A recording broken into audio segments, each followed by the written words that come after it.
Hello friends, எல்லோருக்கும் வணக்கம். Welcome to young investor channel. Last markets பார்த்துருப்பீங்க. மார்க்கெட் நெகட்டிவ் ட்ரெண்டில் தான் இருந்துச்சு. டொனால்ட் ட்ரம்ப் வின் பண்ணார். ஸோ அந்த எலெக்ஷன் வின் பண்ண ட்ரீட்டு கூட நமக்கு இல்லை. ஸோ ட்ரீட் இல்லாத மாதிரி பார்த்தீங்கன்னா மார்க்கெட்டை போட்டு அடிச்சு விட்டாங்க. ஸோ நிஃப்டி 284 பாயிண்ட்ஸ் நெகட்டிவ், 24,199 பாயிண்ட்ஸில் க்ளோஸ் பண்ணியிருக்காங்க. Sensex 79,541 points, 836 points negative. Nifty bank 400 points down, 51,916 பாயிண்ட்ஸில் இருக்குது. Nifty IT 287 points down, 41,782 points அந்த ரேஞ்சில் க்ளோஸ் பண்ணியிருக்காங்க. எஃப்ஐஎஸ் டிஎஸ் டேட்டா எடுத்து பார்க்கும்போது டிஎஸ் 1,786 கோடிக்கு நெட் பையர்ஸாக இருந்திருக்காங்க. எஃப்ஐஎஸ் வழக்கமாட்டு 4,888 கோடிக்கு நெட் செல்லர்ஸாக இருந்திருக்காங்க. ஸோ ஓவரால் இன்னைக்கு என்னோட போர்ட்ஃபோலியோ 0.90% மேலே காலி. உங்களோட போர்ட்ஃபோலியோ என்ன கண்டிஷன் சொல்லி கமெண்ட்டில் சொல்லுங்கள். நெக்ஸ்ட்னு பார்த்தீங்கன்னா செக்டார் வைஸு மீடியா செக்டாரை தவிர மிச்சம் எல்லா செக்டாருமே இன்றைக்கி நெகட்டிவ்ல தான் இருந்துச்சு. பிஎஸ்யூ பேங்க்லேருந்து எல்லா செக்டாருமே இன்றைக்கி அடின்னு பார்த்தீங்கன்னா ஃபார்மா, மெட்டல் இந்த 2 செக்டாருமே 2% மேலே காலி. ஓவராலாட்டி எல்லா செக்டாரும் நெகட்டிவ்ல தான் இருந்துச்சு எக்ஸப்ட் மீடியா செக்டாரை தவிர. ஸோ ஃபஸ்ட்டு பார்த்தீங்கன்னா ட்ரெண்டோட ரிசல்ட்ஸ் வந்துருந்துச்சு. நம்ம லாஸ்ட் வீடியோவில் டிஸ்கஸ் பண்ணிட்டோம். ஸோ அந்த ரிசல்ட்ஸுக்கு அப்புறம் ஸ்டாக் ப்ரைஸ் பார்த்தீங்கன்னா 7% மேலே காலியாக இருந்துச்சு. 6% நெகட்டிவ்ல தான் க்ளோஸ் பண்ணியிருக்காங்க. 6,505 ரூபாவில் இருக்குது. இது பார்த்தீங்கன்னா நல்ல ஒரு ரிட்டர்ன்ஸ் இன்வெஸ்டர்ஸுக்கு கொடுத்துடுச்சு ஆல்ரெடி. அது மட்டும் இல்லாமல் இதோட வேல்யூஷன் ரொம்பவே ஹையாக இருக்குது. நிறைய பேர் இந்த ட்ரெண்ட் இப்போ வாங்கலாம் அப்படின்னு சொல்லி கேட்குறீங்க. பி ரேஷியோ 196 இருக்குது. ப்ரைஸ் டு புக் 60.76 இருக்குது. இப்போ இருக்க வேல்யூஷன் நீங்களே பார்த்துக்கோங்க, ரொம்பவே ஹையாக இருக்குது. அதனால ட்ரெண்டை இப்போதைக்கு அவாய்ட் பண்ணுறது தான் பெட்டர் நான் நினைக்கிறேன். வேல்யூஷன் ரொம்பவே ஹையாக இருக்குது. அதனால ட்ரெண்டை இப்போ அவாய்ட் பண்ணுறது தான் பெட்டர். அதே இந்த ட்ரெண்ட் ஷேரை ஆல்ரெடி வச்சுருக்கவங்க ஹோல்ட் பண்ணுங்கள் தைரியமாட்டு. ஒரு லாங் டேர்முக்கு இன்னும் ரிட்டர்ன்ஸ் அதிகமாக கிடைக்க பாசிபிலிட்டிஸ் இருக்குது. எப்போ ட்ரெண்டுக்குள்ளே நோயல் டாட்டா வந்தாரோ அதுக்கப்புறம் பார்த்தீங்கன்னா ட்ரெண்டோட ஃபியூச்சரே வேறு மாதிரி போயிட்டு இருக்குது. ஸோ ஆல்ரெடி வச்சுருக்கவங்க ஹோல்ட் பண்ணுங்கள். புதுசாக ஃப்ரெஷ் என்ட்ரி அவாய்ட் பண்ணுறது தான் பெட்டர். ஏன்னா வேல்யூஷன் ரொம்பவே ஹையாக இருக்குது. நெக்ஸ்ட் பார்த்தீங்கன்னா குஜராத் கேஸ் லிமிடெட் ஆக்சுவலி 540 ரூபா அன்னைக்கு ட்ரேட் ஆகிட்டு இருந்துச்சு. 2.5% பாசிட்டிவ். இதுக்கு ரீசன் பார்த்தீங்கன்னா ரிசல்ட்ஸ் அனௌன்ஸ் பண்ணியிருந்தாங்க. ரிசல்ட்ஸ் கொஞ்சம் பெட்டராக இருந்துச்சு. அது மட்டும் இல்லாமல் growth இந்த சிஎன்ஜி வால்யூம் 12% growth ஆயிருந்துச்சு. 2.93 million metric standard cubic metres per day அப்படின்னு சொல்கிறாங்க. அந்த ரேஞ்சில் growth ஆகுது. ஸோ இயர் ஆன் இயர் பேசிஸில் பார்க்கும்போது 12% ரைஸ் ஆயிருக்கு. அது மட்டும் இல்லாமல் ஒரு 88,000 standard cubic metre per day standard cubic metre day industrial volume பார்த்தீங்கன்னா இவங்க அக்யூசிஷன் பண்ணியிருக்காங்க அடிஷ்னலாட்டு. இதுவும் இவங்களுக்கு ஒரு பாசிட்டிவ் அப்டேட்டாக இருக்குது. இன்றைக்கி இந்த குஜராத் கேஸ் ஸ்டாக் ப்ரைஸ் 2.5% மேலே போகிறதுக்கு. நெக்ஸ்ட் பார்த்தீங்கன்னா ஆர்விஎன்எல் ஆக்சுவலி 477 இருக்குது. இன்றைக்கி ஒரு 1.5% ஏற்றிருக்காங்க. இதோட ரிசல்ட்ஸ் வந்திருக்கு. ப்ராஃபிட் பார்த்தீங்கன்னா 27% அடி வாங்கியிருக்காங்க. 286 கோடியாக இருக்குது. ரெவன்யூவும் 1.5% காலி. 4,854 கோடி பண்ணியிருக்காங்க ரெவன்யூ. இதில் நம்ம கவனிக்க வேண்டியது ரீசெண்டாக ஒரு 5,000 கோடிக்கு பார்த்தீங்கன்னா ஒரு மல்டிபிள் ஆர்டர் வின் பண்ணாங்க பிஎஸ்என்எல் ப்ராஜெக்ட். அடுத்தது கர்நாடகா இன்ஃப்ராஸ்ட்ரக்சர் ப்ராஜெக்ட் ஒரு 613 கோடி. ஓவராலாட்டு ஸ்டாக் ப்ரைஸ் 477 ரூபாயில் இருக்குது. ஸோ கொஞ்சம் வெயிட் பண்ணுங்கள். ஆனால் இவங்களுக்கு ஆர்டர் புக் பார்த்தீங்கன்னா நிறைய இருக்குது. கிட்டத்தட்ட 1 லட்சம் கோடிக்கிட்ட இவங்களுக்கு ஆர்டர் புக் இருக்கும் ஆர்பிஎன்எலுக்கு.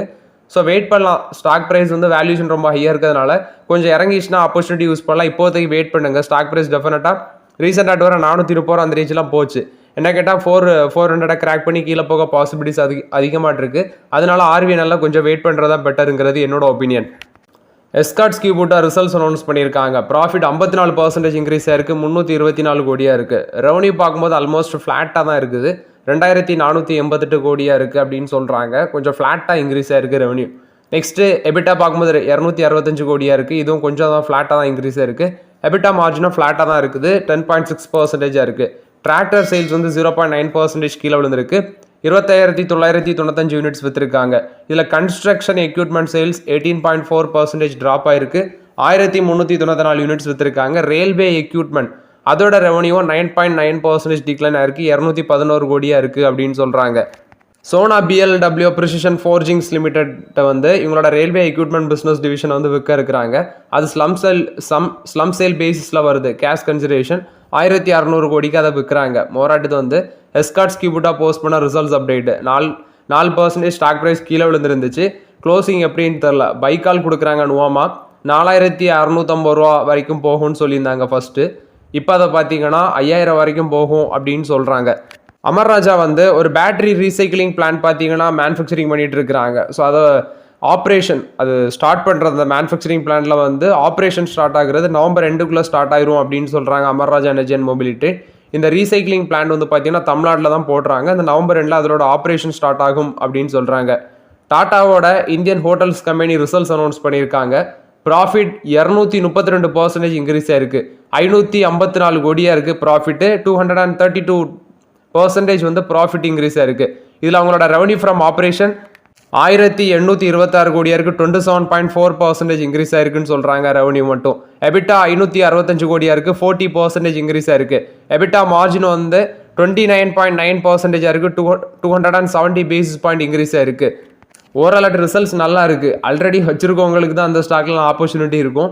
இதெல்லாம் பார்த்தீங்கன்னா முன்னாடியே கன்சிடர் பண்ணி தான் உங்களுக்கு ஆப்பர்ச்சுனிட்டி. இப்போதைக்கு இதெல்லாம் ஆப்பர்ச்சுனிட்டி இல்லை இந்தியன் ஹோட்டல்ஸில். நெக்ஸ்ட்டு பார்க்கும்போது டாடா ஸ்டீல் என்ன சொல்கிறாங்கன்னா, அவங்களோட டச் யூனிட்டில் வந்து நெக்ஸ்ட் 12 மந்த்ஸுக்கு அதில் பெரிய அளவில் கேபிட்டல் எக்ஸ்பெண்டிச்சருக்கு ஸ்பெண்ட் பண்ணுறதில்ல. அதில் வந்து டீகார்பனைஸ்ட் அந்த ஸ்டீல் மேக்கிங் ஆப்ரேஷன் மட்டும் கண்டினியூ ஆகும் அப்படின்னு சொல்கிறாங்க. இது டாடா ஸ்டீலோட சிஎஃப்ஓ அவர் தான் அந்த அப்டேட்டை கொடுக்குறாங்க மோராட்டு. இது வந்து டாடா ஸ்டீலோட டச் யூனிட்டில் வந்து அப்டேட்டு. பவர் கிரிட் பார்த்தீங்கன்னா அவங்களோட ஒரு 4 டிரான்ஸ்மிஷன் ப்ராஜெக்டை வந்து பிஜி இன்வைட்டுக்கு வந்து ட்ரான்ஸ்ஃபர் பண்ணுறாங்க. இதில் எது 26% of the residual equity share holding வந்து அவங்களோட அசோசியேட் கம்பெனியாக இருக்கிற பிஜி இன்வைட்டுக்கு கொடுக்குறாங்க. இதில் power grid Kala AMB transmission இதை கொடுக்குறாங்க. பவர் கிரிட் பார்லி டிரான்ஸ்மிஷன் இதை கொடுக்குறாங்க. Power grid Warora transmission, power grid Jalpur transmission இந்த இன்ஃப்ராஸ்ட்ரக்சர் கம்பெனி ப்ராஜெக்ட்ஸை வந்து பிஜி இன்வைட்டுக்கு வந்து பார்த்தீங்கன்னா power grid infrastructure investment trust இந்த டிரான்ஸ்மிஷன் ப்ராஜெக்டை அவங்களுக்கு ட்ரான்ஸ்ஃபர் பண்ணுறாங்க. இதுக்கு பவர் கிரிட்டோட போர்டும் அப்ரூவல் கொடுத்துருக்காங்க. இது வந்து பிஜி இன்வைட்டில் வந்து அப்டேட்டு. நெக்ஸ்ட் பார்த்தீங்கன்னா கோல்டோட ப்ரைஸ் இன்றைக்கி 1300 மேலே டவுனாக இருந்துச்சு. அது ஒரு ரீசன். அமெரிக்காவில் ட்ரம்ப் வின் பண்ணதுக்கு அடுத்தது. நெக்ஸ்ட் பார்த்தீங்கன்னா ட்ரம்ப் இப்போ அவரோட ரூலிங்கில் வந்து ஃபெட்டோட கவர்னரை மாற்றிடுவார் போலுக்கு. அதாவது ஃபெடரல் ரிசர்வோட ஜெரோம் பவுலை மாற்றிடுவார் போல தெரியுது. அவர் ரேட் கட் பண்ணுவாரா நவம்பரில், அது ஒரு கொஸ்டின் மார்க்கு. நெக்ஸ்ட் அது டீட்டெயில்ஸ் நமக்கு தெரிஞ்சிடும் விரைவில். ஆர்பிஐயோட கவர்னரே நீ என்ன முடிவு எடுக்க போகிறாரு அப்படின்னு சொல்லி தெரில. ஓரலாட்டு எல்லாமே பார்த்தீங்கன்னா குழப்படைஞ்ச கொஸ்டின் ஆட்டு இருக்குது. ஸோ ஒரு 5 நாள் வெயிட் பண்ணிங்கன்னா இதுக்கு எல்லாமே ஆன்சர் தெரிஞ்சிடும். வேதாந்தா பார்த்தீங்கன்னா 4 critical mineral block mining auction வந்து வின் பண்ணியிருக்காங்க இந்தியாவில். 4 கிரிட்டிக்கல் மினரல் பிளாக்ஸ் வந்து இந்தியாவில் நடந்த ஆக்ஷனில் வந்து வின் பண்ணியிருக்காங்க. வேதாந்தா வின் பண்ண அந்த 4 மைன் பார்த்தீங்கன்னா 1 வெனாடியம் அண்ட் கிராஃபைட் மைனிங் உள்ளது ஆந்திர பிரதேஷில், 1 அருணாச்சல் பிரதேஷில் வின் பண்ணியிருக்காங்க. Cobalt manganese and iron polymetal mining கர்நாடகாவில். ஹிந்துஸ்தான் ஜிங்க் லிமிடெட் இது அவங்களோட சப்சிடரி தான். இது வந்து டங்ஸ்டன் அதை அசோசியேட் மினரல்ஸ் பிளாக். இது ஆந்திர பிரதேஷில். டங்ஸ்டன் மைன் வந்து என்னொன்று வந்து பார்த்தீங்கன்னா தமிழ்நாட்டில் வின் பண்ணியிருக்காங்க. மோராட்டு 4 மைனிங் பிளாக் வந்து வேதாந்தா வின் பண்ணியிருக்காங்க. ஆல்ரெடி வந்து அவங்க 2 கிரிட்டிக்கல் பிளாக் வந்து வின் பண்ணியிருந்தாங்க. இப்போ 4 மைனிங் பிளாக் வந்து எக்ஸ்ட்ரா வின் பண்ணியிருக்காங்க. லூப்பினோட ரிசல்ட்ஸ் வந்துருக்கு. ப்ராஃபிட் 74% இன்க்ரீஸ் ஆயிருக்கு. 853 கோடி பண்ணியிருக்காங்க. ரெவன்யூ 13% இன்க்ரீஸ் ஆயிருக்கு.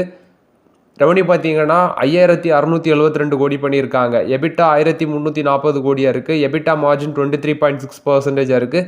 ஸோ லூப்பினோட ரிசல்ட்ஸ் பார்த்தீங்கன்னா ஒரு நல்ல ரிசல்ட்ஸ் போஸ்ட் பண்ணியிருக்காங்க. நாளைக்கு ஸ்டாக் ப்ரைஸ் பறக்குதா அப்படின்னு சொல்லி வெயிட் பண்ணி பார்க்கலாம் லூப்பினில். நெக்ஸ்ட் பார்த்தீங்கன்னா ஒரு ரயில்வே ஸ்டாக்கு இர்கான் இன்டர்நேஷனல் இவங்க ரிசல்ட்ஸ் அனௌன்ஸ் பண்ணியிருக்காங்க. ப்ராஃபிட் 18% கீழே விழுந்திருக்கு.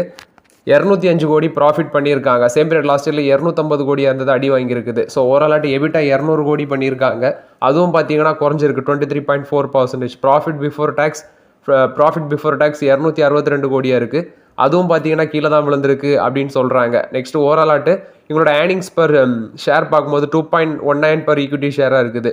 ஃபேஸ் வேல்யூ 2 ரூபா இருக்குது. ஸோ இவங்களோட ஆர்டர் புக் வந்து 24,253 கோடி ஆர்டர் புக் வச்சுருக்காங்க. இதில் ரயில்வேஸ் 18,000 கோடிக்கு மேலே இருக்குது. ஹைவேஸ் 5,000 கோடி, அதர்ஸ் ஒரு 84 கோடி வச்சுருக்காங்க. மோராட் ரிசல்ட்ஸ் இருக்கானோட ரிசல்ட்ஸ் வந்து பெட்டராக இல்லை. ஸோ அதனால் நாளைக்கு ஸ்டாக் ப்ரைஸ் கீழே விழுதான்னு பார்க்கலாம். நெக்ஸ்ட் பார்த்தீங்கன்னா ஒருத்தர் கமெண்ட்டில் கேட்டிருக்காரு, இந்த ப்ரீமியர் எனர்ஜி ஐபிஓ அது வந்து அவர் ஐபிஓவில் அப்ளை பண்ணி அந்த ஷேர் அவருக்கு கிடச்சிதா அல்லது வந்து புதுசாக வாங்கினாரான்னு தெரில. புதுசாக வாங்கினார்னா அது ரிஸ்க் தான். ஸோ ஒன்ஸ் தான் ஐபிஓவில் ஒரு ஷேர் லிஸ்ட் ஆகிட்டுன்னு பார்த்தீங்களா, அதுலேருந்து அது கொஞ்சம் பூம் ஆகும். அதுக்கப்புறம் டெஃபினட்டாக அது ஒரு 30 to 40% வரைக்கும் அந்த ஸ்டாக் கரெக்ட் ஆகும். நீங்கள் அந்த இப்போ ஃபுல் அப்பில் இருக்கும்போது ஸ்டாக் பீக்கில் இருக்கும்போது வாங்கினீங்கன்னா அது உங்களோட ரிஸ்க் தான். அது விற்கணுமா வச்சிருக்கணுமான்னு நீங்களே முடிவு பண்ணிக்கோங்க. 2 ஸ்டாக், ஒன்று வேரி எனர்ஜி ஐபிஓன்னு கேட்டிருக்கீங்க, இன்னொன்று வந்து ப்ரீமியர் எனர்ஜி. ஒரு ஸ்டாக் வந்து லிஸ்ட் ஆகிருக்குன்னா டெஃபினட்டாக மேலே போகும். நீங்கள் அந்த சமயத்தில் வாங்குறது ரிஸ்க் தான். ஆனால் டெஃபினட்டாக ஸ்டாக் ப்ரைஸ் இறங்கும். ஐபிஓவில் வந்து ஒரு ரேலிக்கு அப்புறம் அது இறங்கும். ஹோல்ட் பண்ணலாமா நீங்கள் விற்கலாமான்னு சொல்லி நீங்களே முடிவு பண்ணிக்கோங்க. அது எப்போவுமே ஐபிஓவில் லிஸ்ட் ஆகி ஒரு ஸ்டாக் பீக்கில் இருக்கும்போது உள்ளே சாடுறது அது ரொம்பவே ரிஸ்க்கு. இது நான் சொல்லிட்டேன், அது எனக்கு தெரில. நீங்கள் எடுத்த முடிவு. நெக்ஸ்ட்டு பார்த்தீங்கன்னா யூபிஎல்ல வந்து ஆவரேஜாக 540 rupees நான் ஷேர் வச்சுருக்கிறேன்.